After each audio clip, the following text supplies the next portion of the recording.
Greetings from the dark continent. Conscious Caracal here to shine a bit of light on what is going on down south. Now, the old saying goes, if you have two cows and you sell one and you buy a bull, then you're pretty much a capitalist. And tonight I am interviewing Kanthan Pillay from the South African Capitalist Party. And I'm going to hand the mic over to him so he can give you, I think, the best idea of what he's all about, where he's from, and what shaped his ideas. My goodness, he's kind of thrown me straight into the deep end out here by asking me to paint in the broadest brushstrokes possible what I happen to be all about. Rather, let me spend some time telling you what the Capitalist Party is all about. Capitalist Party is about 10 business people, essentially, from all walks of life in all corners of South Africa, who've come together to found a political party, which is called the Capitalist Party of South Africa. And our symbol happens to be the purple cow, which is probably where Conscious Caracal's opening line was inspired by. But we've chosen a purple cow for a couple of reasons. One is that cattle is a symbol of wealth in sub-Saharan Africa. And the other reason is that cattle represents a bull market. And of course, purple happens to be the color of prosperity. And you will never forget a purple cow. So you might want to know why we've started a political party. Well, we've decided that politics is too important to be left to politicians. And the people that we elect to parliament every year are pretty clueless in terms of what it takes to run a successful business. And given that they don't know how to run a business, how can we expect them to run a country? So that's the starting point. And I just happen to be one of 3 co-founders of this political party. I could tell you about myself, but it's a party that really matters at this point. Right. Now, I think that's exactly the whole point, is the fact that even with, I think that's similar to my own philosophy of this show and YouTube channel that I'm doing, is that who I am doesn't really matter. It's the ideas that I put out there and whether you can challenge or even add to those ideas and whether those ideas can be useful to you. Now, I think what I want to try and do with this interview is I want to delve into some of the questions that I haven't seen beaten to death or asked you over and over again. So I think something that a lot of people are still unsure of, and I think what we need is you to just conceptualize the idea of capitalism. What is capitalism, an ideology? Is it a way of life? Is it a system? Can you give us an idea of what that word means? I think my co-founder, Neo Kwaho, there are 3 of us who are co-founders. It's myself, Roman Kabanak, and Neo Kwaho. And Neo had a very good way of conceptualizing it. Capitalism is not an ideology. Capitalism, rather, is an operating system. So think of it in terms of your computer. You could, on the computer that I'm running right now, it just so happens that I'm running Mac OS, and it could just as easily be running Windows 10, or it could be running Linux or some variation of the same thing. Capitalism works pretty much the same way. It's essentially a framework by which people trade with each other and make money. And the thing about capitalism is that you can plug the operating system into pretty much any political ideology that you happen to see around the world. So, for example, you have China, which is nominally communist, but in fact, the operating system for its entire economy is mainstream capitalism in the sense that they rely on businesses making lots of money and competing with each other for market share. If you go to a place like Singapore, exactly the same thing applies.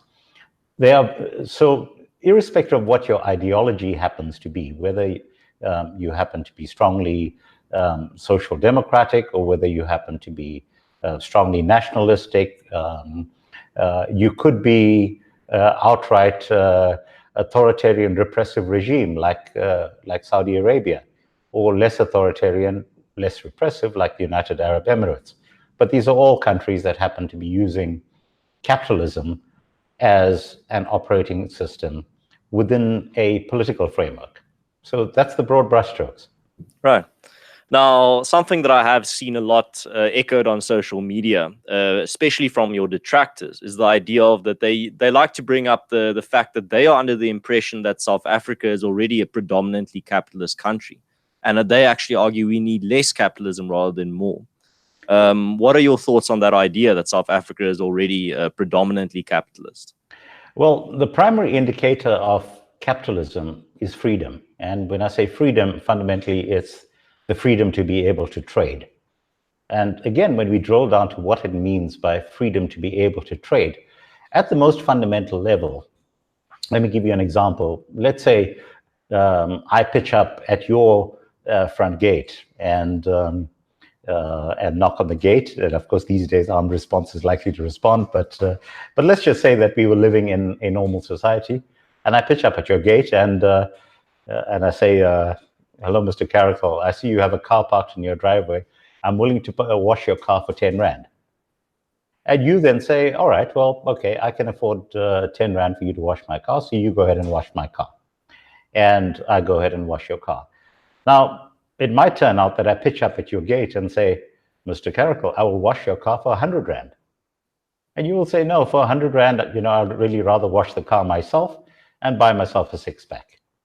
So that is the essence of capitalism when it gets down to the individual level. It's the concept of you have a willing buyer, a willing seller. There is no coercion, there is no regulation, there is no government interference in the transaction.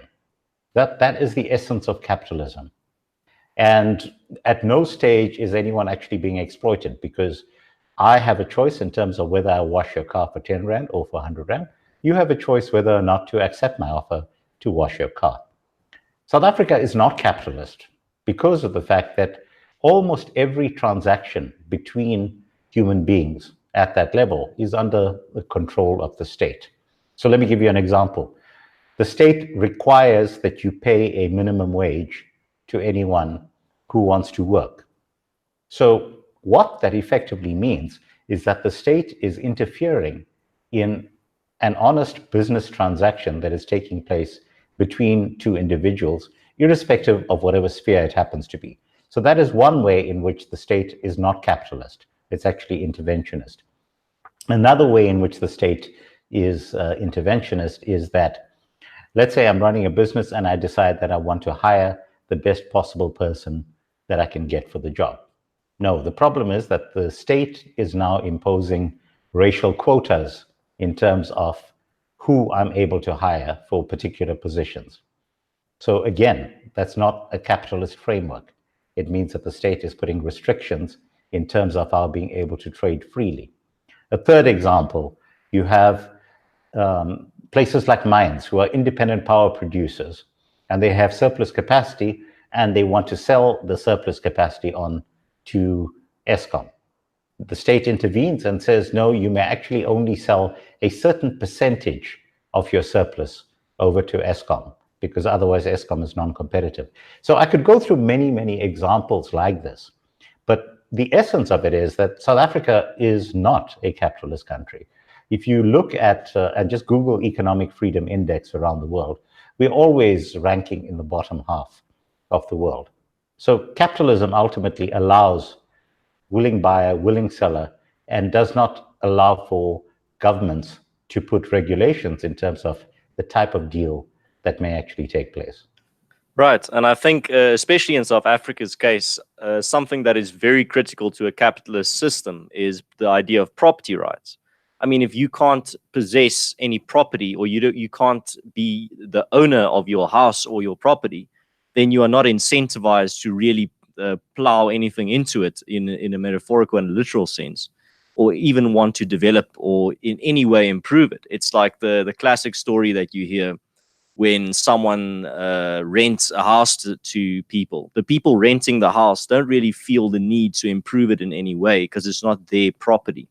So especially in South Africa's case, I think that proves, well, that actually adds to the argument that it is indeed not a capitalist system, seeing as property rights don't seem to be strengthening, but rather are under increasing threat in our country. That's absolutely correct, because property rights is the fundamental underpinning of a capitalist system. But property rights doesn't only apply in terms of fixed property, in terms of land, in other words. It also applies to buildings that you put up on the land. It applies to things like your motor vehicle. It applies to things like your business. It applies to things like intellectual property, which is ultimately the core of what capitalism is all about. So you may have a scenario, for example, if you take Singapore, which is economically an extremely free country, but all of the land in Singapore happens to be owned by the state. But at the same time, you buy an apartment, and the apartment is yours, and you're free to sell that on the open market as you see fit. So, in other words, because there's a finite amount of land available in Singapore, which it's a city-state. I mean, it's about the size of a Kuruleni, if you think about it. And obviously, if they have a scenario there where people are buying up all the land, very quickly, you could very likely have everyone squeezed out of the territory. But the fact is that within that structure, you still have very firm property rights around your dwelling. You have firm property rights around your business, all of those things.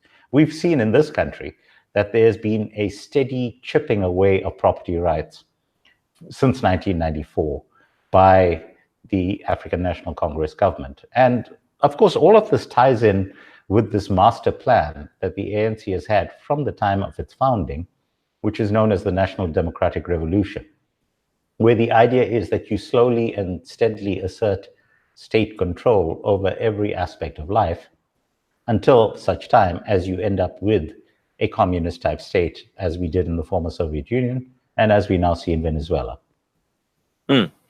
Now, you as a party, as the South African Capitalist Party, are there any certain or specific countries that you draw inspiration from, either present or historical? Well, I think that essentially what our approach is from the get-go in terms of how we try to solve problems is we don't get wedded to the idea of particular systems. We do take a look at what particular places are able to do and do well and successfully. So at that level, I think if you look at places that are really prosperous and are able to pass on the biggest benefit to their citizens, it tends to be the places that are most overtly capitalist. So if you draw a direct comparison, which I'm fond of doing, between North Korea and South Korea, now you understand that those two countries got their independence, so to speak. They in fact were divided up between the communist bloc and the Western world in the wake of the Korean War. South Korea has been overwhelmingly capitalist and North Korea has been overwhelmingly communist. The people of South Korea, on average, are 17 times more prosperous than the people of North Korea. The people of South Korea are, on average, 7 centimeters taller than the people of North Korea because of the fact that they have access to good quality food, because of the fact that they're prosperous. And that very simple example tells us immediately which of the systems is most likely to be able to give us prosperity in the shortest possible term. So we can look at places, for example, like the Scandinavian countries, Sweden, Finland, Norway, Denmark, and Estonia, which we can now actually count as part of that framework as well. These are all countries that have an incredibly strong capitalist framework. They have entrenched property rights. What happens in those countries, though, is that they happen to have, because their levels of prosperity are so high, they're able to take a significant amount of their tax revenue and pour it into a social welfare network. In fact, they're very strongly capitalist countries, which is not the same, for example, with the case of the United States. And most people raise their eyebrows when I say the United States is not as capitalist as the rest of the world. Well, the single biggest example is more than a quarter of the land in the United States is owned by the US government, whereas in the Scandinavian countries, it's under 5% of the land that's actually owned by the government. So if you're looking in terms of models that we think work, Hong Kong is at the top of the list, followed by Singapore. New Zealand does very well in terms of that listing, as do the Scandinavian countries. So does South Korea, so does Japan. There's quite a few of them that we can use as business models. But ultimately, it's capitalism. The governments allow capitalists to do what we do best, which is to make money. And then they plow that money back into fixing the rest of the country. Right. Now, another question that I have is something that's becoming more relevant by the day, it seems. And that's the matter of freedom of speech, something that we are currently debating very furiously here in South Africa.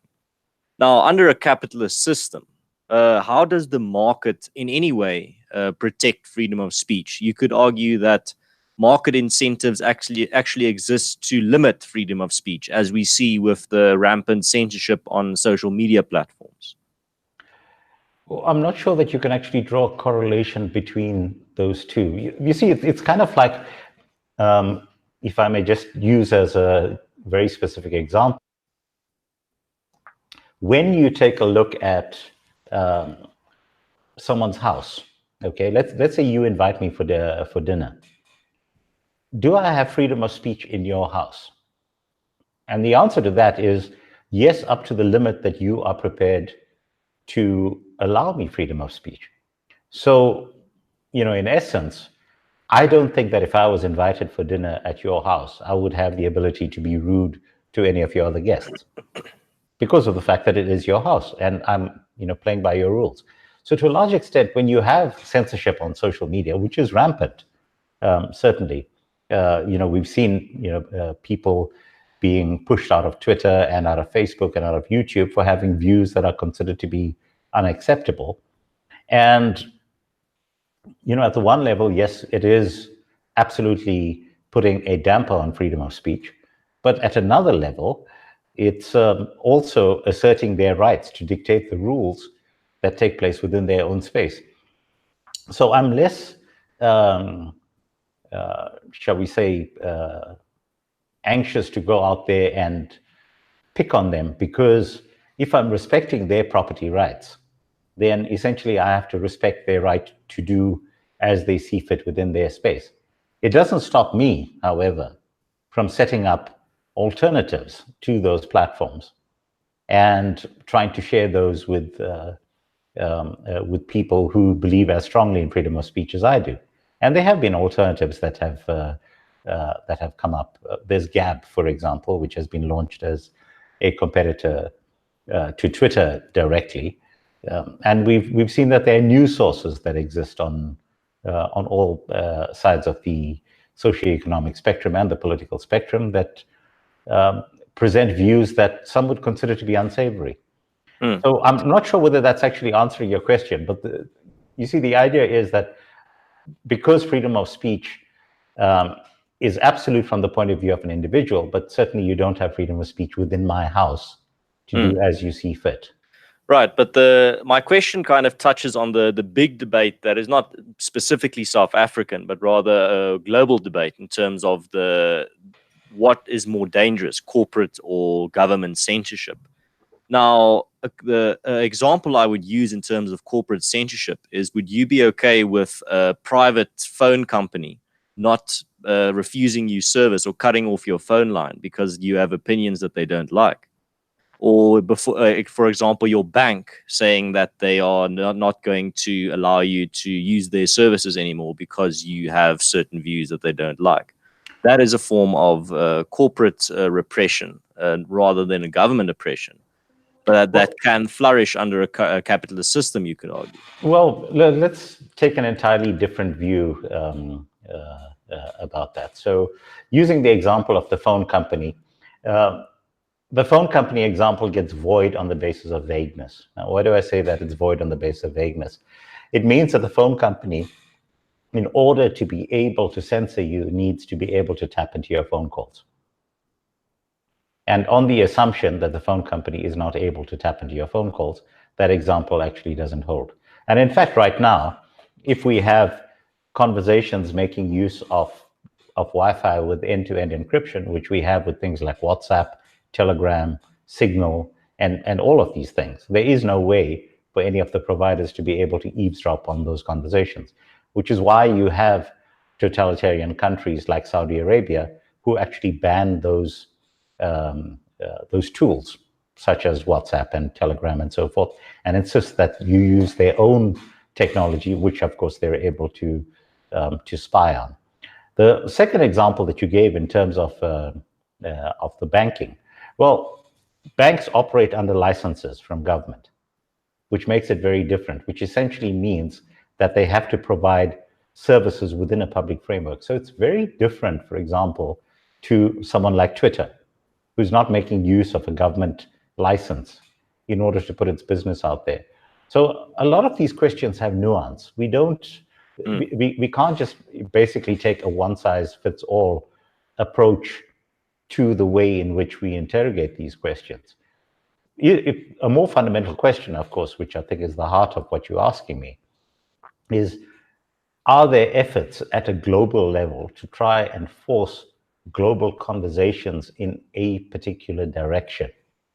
And I think the answer to that is yes. And and I actually find that quite chilling, in the sense that it's very clearly a propagandistic effort to try and influence group thinking, which terrifies me.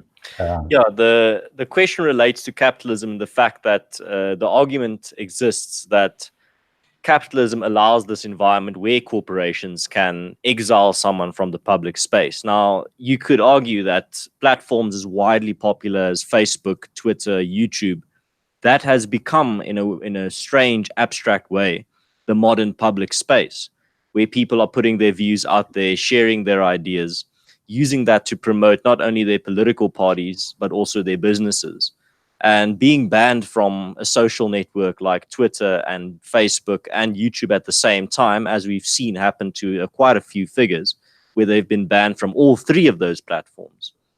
The weird thing about that, how that relates to capitalism, is the fact that you could argue that capitalism creates this environment where someone can be unpersoned, if you will. Now, without government regulation, how would a free market preserve freedom of speech and not allow that corporations just become completely tyrannical on that, to that extent?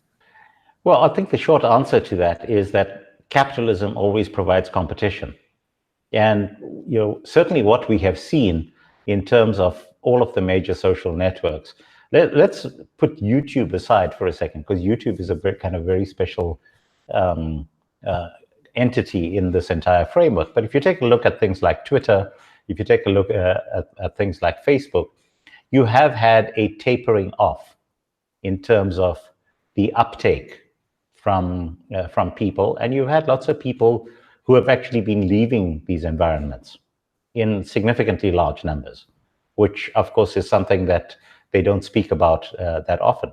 But the crucial thing for me is that capitalism always provides alternatives where people are then able to create new frameworks and invite other people to join them, where effectively the problems that existed in places like Facebook and Twitter end up being taken outside of their control. So already you have frameworks like Telegram, as an example, where people are able to set up their own Telegram groups and invite other people to join.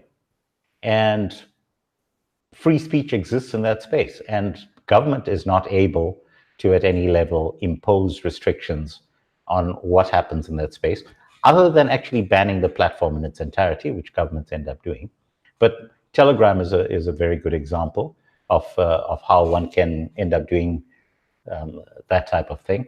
And Facebook, well, alternatives to Facebook, people have tried in the past. As you know, there was Google Plus, which, right, and one of the remnants of that is the technology that we are using to communicate right now. But Google Plus as a competitor didn't really last very long. But at the same time, Facebook has very much become a space for an older generation, and you're not seeing an uptake of Facebook by youngsters. They're going to other spaces like Instagram, like Snapchat, and so forth. So my answer really is that capitalism is not the problem in terms of this. In fact, capitalism has provided the platforms in the first place, and capitalism will continue to provide the solutions as you go forward. And the worst thing that we want, really, is to have any sort of government intervention in terms of them deciding what is acceptable and what isn't. Right. Now, I see a common question in the live chat here tonight is the matter of monopolies, in terms of, in a completely absolute free market system, how do you fight a monopoly that completely takes over a market and becomes so effective through economies of scale that you can't even create an alternative? What would your answer to that be as a political party, in specifically a South African context? I think the answer to that is that the scenario that you've just described doesn't actually exist. And whenever people bring that up as a theoretical framework, I'll say, well, give me an example. And people are actually hard-pressed to come up with particular examples. Because fundamentally, no matter what the economies of scale happen to be, people will find ways to bypass a particular business model that actually makes it more efficient, and ultimately to offer things that you are not able to offer in terms of economies of scale. So, classic example, take South African breweries, which is kind of the 800-pound gorilla in the room. And South African breweries just absolutely dominates the beer market in this country. But it just so happens right now that I'm sitting, and on my desk, I'm not going to show you the label, but I am sipping on this South African produced craft beer, which is very competitively priced with South African breweries. Local bunch of youngsters who very carefully choose their target market and choose where it's going to go to, and obviously running a profitable business. So in spite of the fact that you have these massive monopolies, if you are able to provide something that people are willing to actually pay for at a price that is mutually acceptable, capitalism thrives.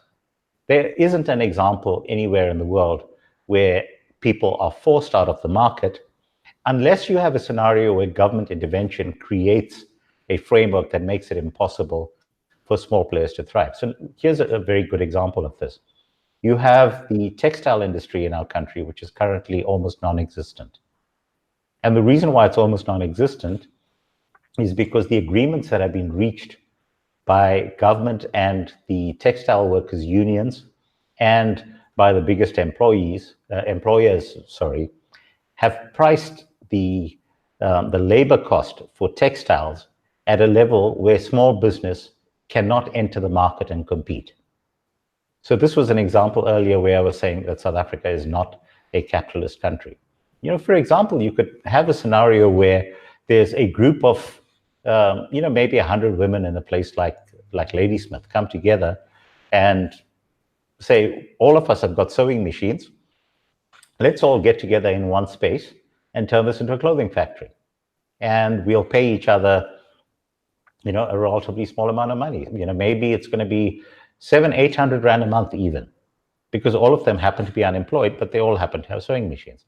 Government says, no, you cannot do that, because government has set the price in terms of what labor has been fixed at. So that's government actually creating a framework where only the monopoly is able to survive. So we can see examples of that all over. The reason why One Time was forced out of the airline business was because of the fact that government artificially created a monopoly by constantly subsidizing South African Airways, which means that they can unfairly drive competitors out of that market. So wherever you look around the world, there hasn't been that situation where there has been a perfect monopoly. It might turn up at some point, but right now it's highly theoretical. Right. And now to get back to actual, more the party itself rather than the philosophical question of capitalism as a system. Would the South African Capitalist Party, if they were to become the government, for example, would they prop up things like museums and theaters, even if those don't produce a profit or are commercially viable? Well, firstly, we're not going to be government in the short term. Okay, so because we are only fielding 10 candidates to get into parliament. So that's an important point to consider. I guess actually the correct answer to the question is that people who end up spending money on government should ultimately have a say in terms of how the money gets spent, which for me is an important part of how government itself should actually be functioning. And what that means for us in the Capitalist Party is that you need to devolve decision-making around spending down to the lowest possible level. So effectively, the bulk of the spending decisions needs to be made almost at the community level. So decisions in terms of how money gets spent on schools, decisions on how money gets spent on policing, And as part of that framework, it'll be decisions in terms of, does the state spend any, or will the government spend any money in terms of upkeep of libraries, of art galleries, of religious institutions? You know, I could well see a scenario, for example, where the people of Fordsburg in Johannesburg, which is a predominantly Muslim community, might actually want to allocate a chunk of their tax money towards the upkeep of mosques. It just so happens that in the neighborhood that I live in right now, there happens to be literally within 50 meters of each other a Hindu temple, a Islamic mosque, and an Anglican church. And it might well be that this community says, well, we're going to actually cater to the upkeep of all of those. But, you know, am I interested, for example, in funding a cultural village in Jacob Zuma's hometown of Nkandla? Absolutely not. So again, these questions are not whether government should be doing it. Ultimately, government has to reflect the will of the people. And for us as capitalists, the will of the people needs to be at the level of communities, because that ties in with our idea of fraternity. You know, groups of people come together, live together, have shared values, and I think that they take decisions that happen to be in their interest. You know, I watched the outrage at the point at which you know, money was raised so incredibly quickly for rebuilding of Notre Dame after the devastating fire that took place. And you had all of these people saying, you know, but there are starving people around the world that you're not willing to raise money for, but you're willing to raise money for a cathedral. And my response is, but, you know, just shut up. It's not your money. People have the right to spend their money where they actually think that it should be spent. So in terms of art galleries, I think that if there was an art gallery that I believed actually needed supporting, well, I would actually go and spend my money there. And I think that that's the way in which a capitalist framework actually works. Right. Yeah. So I see the philosophy of empowering people to helping people to help themselves seems to be a very prominent idea that perforates all your policies. Absolutely. If people have money, then, you know, they can make choices in terms of how that money ends up getting spent. If their only source of money is handouts from the government, then of course they're going to keep voting that government into power, because that government is then going to send money in their direction. No, but on that point, this seems to be a very big dilemma that we're sitting with, and a lot of parties seem to have different solutions to the problem, or just want to perpetuate it. But now I want to know what the ZACP is going to do about the incredible dependency that we've seen created in South Africa on the social grant system, where you see people completely trapped in this vicious cycle where they can't leave their social grant foundation behind without completely losing their livelihoods. Now, that's pretty much, you're creating a voter base there that's guaranteed to vote for you every election if they are dependent on you for their livelihoods. Now, what would the ZACP do to slowly wean people off the social grant system and start actively becoming independent individuals in a financial sense? Well, the shortest answer that we've got really is that we first need to stop spending more than we are earning. And that's actually a very simple problem to solve, because right now, if you look in terms of our tax rands, out of every 100 rand that we receive in taxes, the public sector wage bill is 34 rand. So if you want a quick way to actually turn the country around, let's park the question of the welfare handouts just for a second, and instead look at how do we actually go about funding the welfare handouts in the interim while getting the country back on track. And the starting point has to be reducing the size of government and reducing the amount of money that we are spending on government.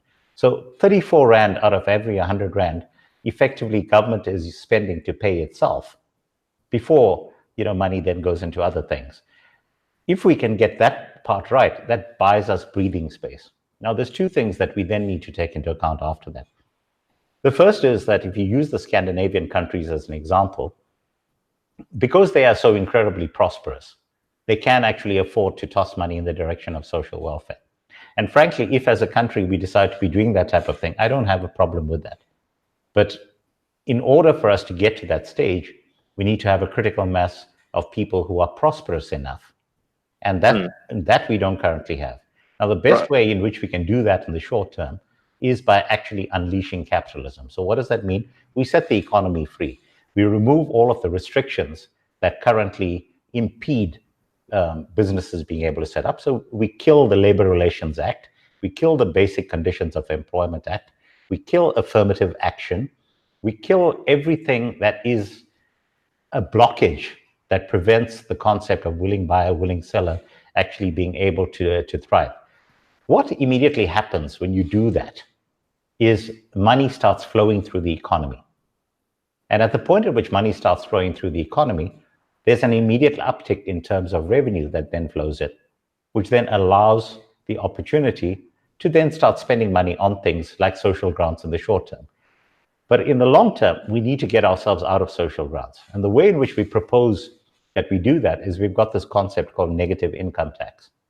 And the way in which negative income tax works is if you consider all of us as taxpayers right now, we fit into particular tax brackets. And the amount of money that we end up paying in tax is dependent on how much money we're earning. So a person who is earning 6,500 Rand a month or less pays no income tax whatsoever. As soon as you earn more than 6,500 Rand a month, you start paying a small amount. As soon as you earn more than 12,000 Rand, you start paying a larger amount, until by the time you get to earning over R1 million a year, no, actually I think it's 1.5 million a year, then effectively every Rand that you earn over that 1.5 million, 45 cents of that goes to the government in the form of tax. Negative income tax is a system that's been proposed by many of the really bright thinkers in capitalism itself. Well, like Milton Friedman, as an example, who has been putting out capitalist ideas since way before I was born. And he proposed the idea of a negative income tax, which we've adopted for the South African framework. And the idea is that when you earn less than 6,500 Rand a month, instead of paying tax, the government gives you a top-up of your income. So, and the top-up of that income is always set so that it's more profitable for you to look for a higher paying job than to get a handout. But if you are earning less than 6,500 Rand a month, it makes it cost effective for a small business to pay you, let's say, 1,000 Rand a month, and the government then tops that up with, let's say, 2,000 Rand a month over and above that. So the idea is, instead of giving people a handout for sitting at home and not working, what you do is you incentivize people to actually go out and work. Because in order to get that 2,000 Rand from the government, they first have to be earning the 1,000 Rand as a salary. So that's kind of the broad brushstrokes. But ultimately, what we need to do is to get rid of all the laws that prevent capitalism from doing its thing, which is to make money. And that creates more revenue, because ultimately everyone pays tax revenue in the form of VAT. And that flows back into the fiscus, and then we can use that to actually fix our country. Yeah, but especially on that note, and this is more of just an observation rather than a question, is I think we're in a very tough spot there in terms of the electorate and the welfare state to a certain extent that we've created. Because at the moment, we are sitting with, I think, 18 million South Africans on some form of social grant. And this makes the environment very ripe for the type of propaganda that you hear, where the ruling party can go to those people on social grants and tell them that whoever the next party may be, that party is going to either decrease or remove their social grants. And I think to especially a voter that is their livelihoods are dependent on those types of social grants, that's a very powerful propaganda tool. And I don't blame them for then sticking to the devil they know rather than sailing into uncharted waters in terms of their livelihoods. Well, the short answer to that is that scenario doesn't make sense because the numbers don't add up. And let me tell you why. If you look in terms of our population right now, 57 million is our population. Now, out of that population of 57 million, we have 14 million people in full-time employment, and you have 17 million people on social grants. And that is a huge chunk of people in between who neither have social grants nor do they have jobs. And for them, they have no incentive whatsoever in terms of keeping this government in office. But they will turn around and vote for someone else at the point at which there is someone who is able to come up with evidence that they will be better off if they are doing so. The biggest issue that we've got right now is that the people who are actually employed and actually have jobs that pay reasonably well have set up this protectionist zone in the part in terms of the trade unions, which effectively shuts out other people from entering the job market. But at the same time, as a direct result of what the trade unions have done, those jobs are actually dying. Now, if you look in terms of the number of mines that are currently active in our country versus the number of mines that were active in 1994, we've had, a more than 50% decrease in the number of active mines. In terms of the number of jobs that have been shed, we've lost something like close to 80% of the workforce in terms of mines alone. So effectively what happens is socialism eats itself. As Margaret Thatcher said it very effectively many years ago, the problem with socialism is that you eventually run out of other people's money to spend. And we're getting to that space very, very quickly. So a couple of things that are happening. The first is that right now we are borrowing money in order to be able to pay social grants. The money that we're spending right now in terms of interest on the national debt is the order of R1 billion a day that we are paying just in interest. So that's why when Musi says he's going to cut the size of government and say 5 million a year, I tell him, dude, you actually need to understand the basics of economics. That's not even going to be a drop in the ocean in terms of what needs to happen. But so our debt right now is sitting at about just over 3 trillion rand. That's a lot of zeros. Most people cannot wrap their heads around a million, let alone a trillion. But a trillion is basically a million. Right. Now, sorry for interrupting you there. Yeah, continue. Yeah, so so just then to drill back to the fact that we're currently paying R1 billion a day. Now, what happens at the point at which Moody's, which is the last of the ratings agencies that has still got us not quite completely below junk status? So currently we are hanging by a slender thread just because of Moody's. But at the point at which we don't have economic growth that is going to show enough of an uptick that shows our ability to pay those debts, then Moody's then drops our ratings. And at the point at which Moody's drops our ratings, everyone who has currently lent us money turns around and says, we want our money back right now. So then you have capital flight. And at the point at which you have capital flight, and then we have the economy not being able to sustain itself. And that's the point at which if we then want to borrow any money from anywhere in the world, then the IMF comes in and says, well, in order for you to have access to money, here's what you need to do in terms of your economy, and we will not let you have more money until you can do that. So that is the framework that we are currently in. Now, a lot of people are trying to create the narrative that it's important to keep Cyril Ramaphosa in power so that we don't attain junk status. I think that's rubbish. I think really what we need to do is we need to be pushed to that brink, because that's the point at which the thieving actually stops. Because as long as this government is able to borrow money, the first thing that they do is to pay themselves. And that's a disaster for us as a country. So, So the solutions are there in front of us. Recognize there's that missing middle that does not benefit from the ANC government at any level whatsoever. And you've only got 7.5 million income taxpayers in this country who literally carry the rest of the country. 57 million people, 7.5 million people who pay income tax who carry this country. And they are voting with their feet by leaving the country. Now, something that I do know that a lot of people are very cautious about, especially when a new party enters the arena, is where the money is coming from in terms of who your funders are. Now, Koch brothers, IRR, and Anton Rupert aside, where else are you getting your funding just to keep the lights on with your party? And how transparent are you in terms of your funding? Well, every bit of funding that we've received is listed on our website. It really is that simple. Right. So people can, and just for information, there is a link in the description to the ZACP website if you want to go see for yourself. Yeah, And but capitalist.org.za/donate, lists everything that's come in over. I think it probably hasn't been updated for a couple of days because we've been out on the road doing campaigning type stuff.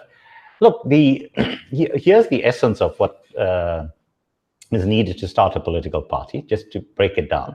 So you need, first and foremost, you need to file a notice in the government gazette that says that you're starting a political party. We did this in October of last year. Then after you file notice in the government gazette, you have to wait for a couple of months for people to file objections, and no one filed objections to us. So that was fine. Then we needed to collect 500 signatures from voters who said that they supported the founding of the party. And so we collected the 500 signatures from people who said they supported the founding of the party. We then needed to pay a 500 Rand deposit to register the party with the Independent Electoral Commission. Then the final piece of the puzzle is that in order to contest the elections after you register as a political party, you need to pay a deposit. And the reason why we need to pay deposits is to prevent anyone from frivolously starting a political party just because they can. Because then, if you consider that there are 300 and something registered political parties in this country, we would have a ballot sheet that is 300 pages long. So in order to contest the national ballot, you have to pay a deposit of 200,000 Rand. And if you want to contest the provincial ballots as well, there's a deposit of 90,000 Rand per province. We are only contesting the the national ballot. And so we needed to put down a deposit of 200,000 Rand, for which I did the EFT. Something I find very funny, and I was just containing my laughter while you were giving your explanation, was the fact that how many people in the chat actually thought that my joke about Anton Rupert, the IRR, and the Koch brothers funding you is actually true.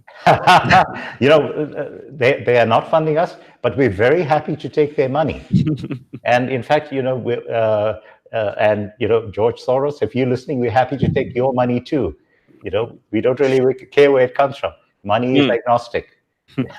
Now, I think something that a lot of people are worried about in terms of, and we see a lot of this propaganda going around in terms of a vote for a small party is basically a wasted vote. Now, not going into that specifically, but rather, what would you seek to achieve with, let's say a conservative handful of seats in parliament?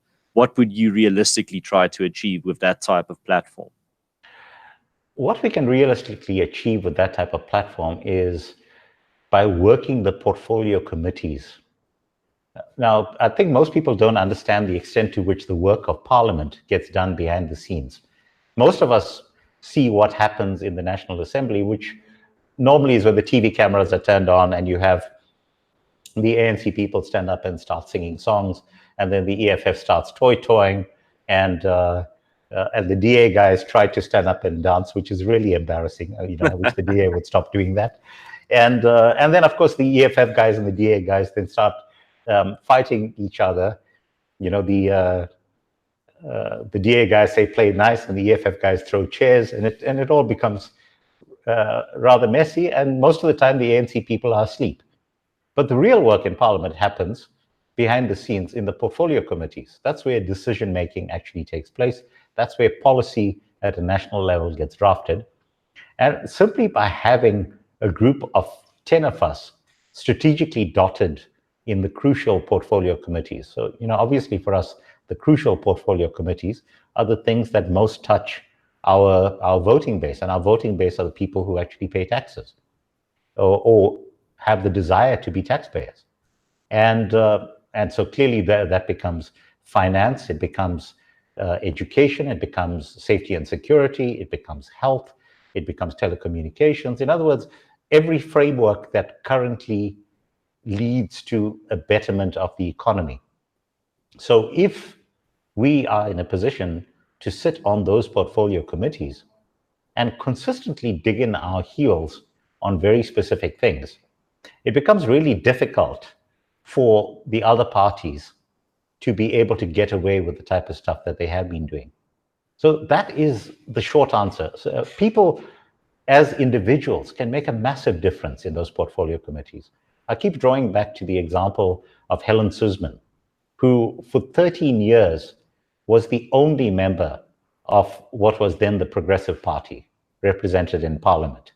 And at that time, the United Party, which was the official opposition, used to say exactly the same thing that the DA is saying today, which is, no, you vote for a small party, you're diluting the vote. But Helen Suzman, in the 13 years that she was there, attended more portfolio committee meetings and was responsible for pushing through more legislation, for pushing through more parliamentary inquiries, and really on the global stage effected more change than any single member of parliament because of the fact that her head was in that right space. So I think that if you consider that the 10 of us are actually very good at sticking to our principles, mainly because we're not going there because we need the paycheck. We're going there because of the fact that we believe that we can make a real difference. And in fact, one of the first things that we're going to propose when we get there is that we want a reduction in salary for parliamentarians. And we're going to keep pushing that point at, every time the budget comes up. Our logic is we saying reduce the salaries of parliamentarians by 34%, because you're currently taking 34 Rand out of every 100 Rand for the public service wage bill. So that's a good incentive for us to start off with. Yeah, that's definitely putting your money where your mouth is. Now, something that I found very interesting and fascinating about your whole campaign and your platform as a party is your approach to marketing. The idea of, if you look at your party's marketing, you're specifically focusing on a very niche market of people that are inhabiting the social media sphere of South Africa. Now, you could argue that is a very large portion of people, and the effectiveness of that, I think, is demonstrated quite recently with the Ukraine electing their president, who ran a purely social media-based campaign, which I find fascinating. I think it's a sign of the times. Now, I think your party in general, your campaign will just show, and will be, the amount of votes you get will be a nice watermark and a nice indication of whether South Africa is ready for your model of campaigning, and whether social media should be over or underestimated.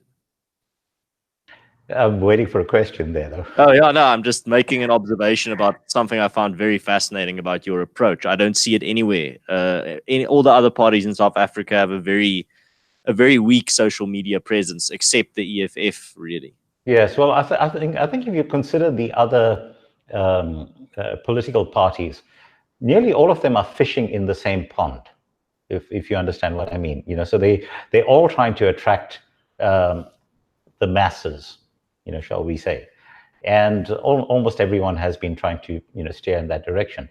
We are very niched in the sense that we're trying to attract people who share our principles, which is entirely different from the approach of the other political parties. So we are saying, you believe in unrestricted freedom of speech, then you should be voting for us. If you believe in property rights with no exceptions, if there's expropriation, it has to be at market value, and ultimately the decision gets made by the courts. If you believe in the right to carry firearms for self-protection, then you should be voting for us, because these are all the principles that we've kind of drilled down. So if you then look across the broad spectrum of South African politics and ask yourself how many people buy into most of those principles, that's the point at which you recognize, well, our target market is actually significantly smaller than 27 million voters. So you then take a look and say, well, in fact, the target market is 7.5 million people who are paying income tax, or those who are anxious to get to the stage in their life where they themselves are paying income tax. And then ask yourself, what is the likelihood of those 7.5 million people being on social media? And the answer is a very strong possibility of that. Now, in order to get the 10 of us into parliament, how many of those people do we actually need to reach? And the answer is, to get 10 of us into parliament, you need 450,000 votes. So if you break it down in terms of the numbers, running our campaign the way we have been running it is actually makes sense, because that's where our target market, we believe, actually happens to live. Now, my last policy question for you in terms of the ZACP is something you brought up on your interview with Willem Petzer. And it is a matter that my audience specifically is very interested in and very concerned about. And that's the matter of home language education, mother tongue education. Could you just please elaborate on the ZACP stance towards mother tongue education and just your philosophy around the policies concerning it? Well, there's two different levels at which you need to look at this. I think, for example, let's just separate the education system with the philosophy around education. And I would go so far as to saying that mother tongue instruction should actually be considered to be a human right, because you are effectively disempowering a person by not providing them with the ability to maximize their learning. The disaster that we've had in terms of South Africa is that the African National Congress in 25 years has not been able to create an enabling framework to allow mother tongue instruction in all of the other official languages other than English and Afrikaans. So instead of trying to build, what they are trying to do is to destroy a framework that has been put in place by Afrikaans speakers, very successfully, I must add. So at a philosophical level, I think that let's start with the basics, that the inability of a child to go to school from grade 1 up to grade 12 in Zulu or Xhosa or Sotho or Swana or Sepedi or any of the other languages is a failure on the part of the African National Congress. It's an utter disgrace. You know, you go throughout the rest of the continent and north of the Limpopo, you know, we might look down upon countries in East Africa because of the economic performance, but at least they have the ability to provide instruction throughout school in Swahili. So let's just park that. Now, from the point of view of the Capitalist Party's standpoint on how education should be managed, our view very simply is that education right now is a disaster because of the fact that, again, government has allowed the Southern African Democratic Teachers Union to dictate the way in which our school system has run. So the schools in the historically black areas or in the townships, whatever terminology you want to use about them, they're an absolute disgrace. There is no word that one can actually use that adequately describes the scope of the monstrosity that the ANC has allowed to exist. We have, in terms of spend per capita, the most expensive education system in the world. In terms of spend per capita, there is no country that outspends us. But in terms of return on investment, we probably have the worst anywhere in the world. So our framework, what we propose is that instead of keeping the public education alive in this country, you let it die. Take the money that is currently being spent on public education, which if you drill down on a per pupil basis, works out to about 20,000 Rand per pupil per year. Now just imagine you took that 20,000 Rand per pupil per year and you gave that to every parent in the form of a voucher. And the parent was then able to have a choice in terms of sending their kid to a private school of their choice. Now, people immediately say, no, we can't afford private schools. Actually, the method in which you need to look at private schools is not at the level of the very expensive private schools that we have in our predominantly in the suburbs. If you consider, for example, that in Nigeria, more people go to private schools than go to state schools, just simply because of the fact that parents are willing to spend more for a better quality of education. In our townships right now, there are teachers who have set up private schools just on the basis that they were teachers who were unable to do their jobs working for state schools because of the stranglehold of SATU, the teachers union. So they went and set up their own private schools, and they charge fees on the order of between 1,000 Rand a month to 1,500 Rand a month. And you have parents in those townships who are paying to send kids to those schools because they know that the best way to allow their kids to prosper is to get them a decent education, and that decent education is not going to be found in the state schools.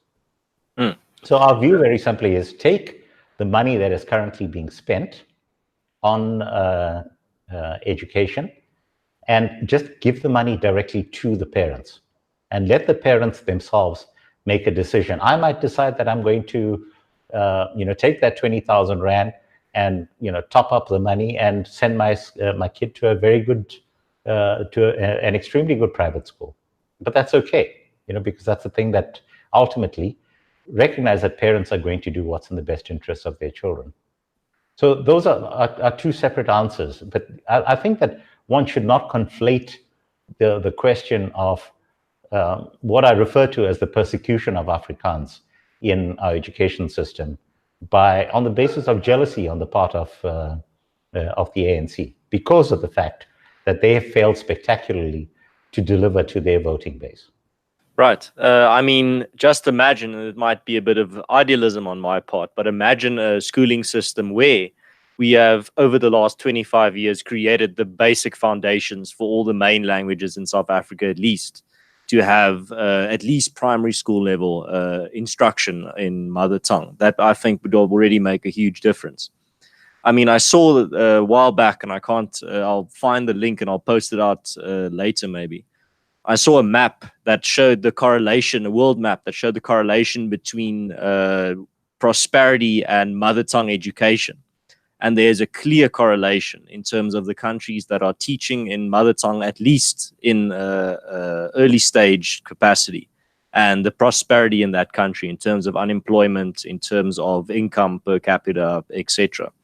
So I think that's something you can't ignore. I think that it just helps people understand the work quicker, better, leaves children with more time for other activities as well, rather than having to work extra hard and put in extra hours just to wrestle with a language that is not their native language. Now, the question that I want to end off on is the question that everyone is asking, and that's why I always ask my guests at the end now as we're moving up to the election. How do you think the three main parties will perform roughly in terms of the percentage of the votes that they will get? And then in terms of your own party, I would just like to know what is the minimal vote or the minimal result that you would see or deem as a success? Sure. Okay, let's take how the other parties are going to do first. My broad brushstrokes.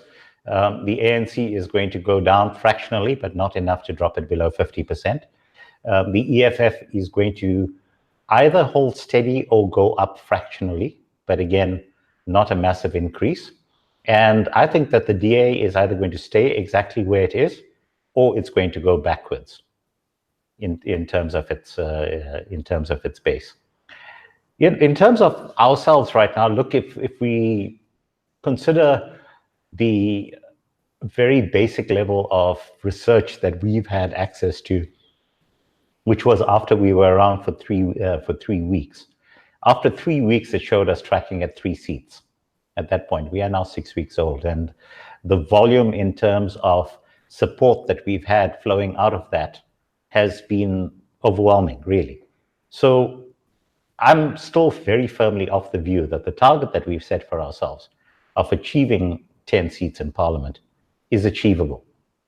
And we are going to be absolutely working ourselves, around the clock between now and the elections to make sure that our messaging gets out to as many people as possible. Because the fascinating thing about our party support base is once people become aware that we exist, they suddenly say, wow, you guys are great. We're going to be voting for you.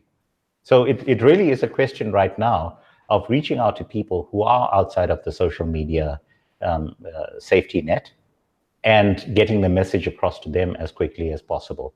And really what we are going to be relying upon is, in the last week in particular, for every single person that's on our support base, we're going to be telling them to be converting at least 5 people to vote for us. And counting on that being able to push us over the magic number of 450,000 to get our 10 people in Parliament. But every single opportunity that we have, we take. So having a conversation with you right now is part of that process. People need to understand what we're all about. And I'd like to think that people vote for us because they like our ideas. It's not because of the fact that we support particular causes, or because of the fact that they like the way my accent happens to be when I'm talking to particular audiences at any given stage. It is all about the ideas, and it's not about the people that we want to get into Parliament. So right. Am I hopeful? Yeah. Right now, we're pushing for that 450,000. We think it's achievable, and it is about getting that message out. And you are now basically entering the final stretch, the final 100 meters before you finish this race. And I am definitely very interested just to see how you perform, because I think that will give me personally, but a lot of other people keeping an eye on you as well, will give them a very good indication, not only where our country is going, but also how strong the sentiment towards capitalism is in South Africa, and also how strong and how effective a social media type campaign shoestring budget can be. Now, Kanthan Pillay, thank you very much for giving an hour of your time to come explain your party's philosophy, where you come from and where you're going. And I just want to take this opportunity as well to thank everyone that tuned in.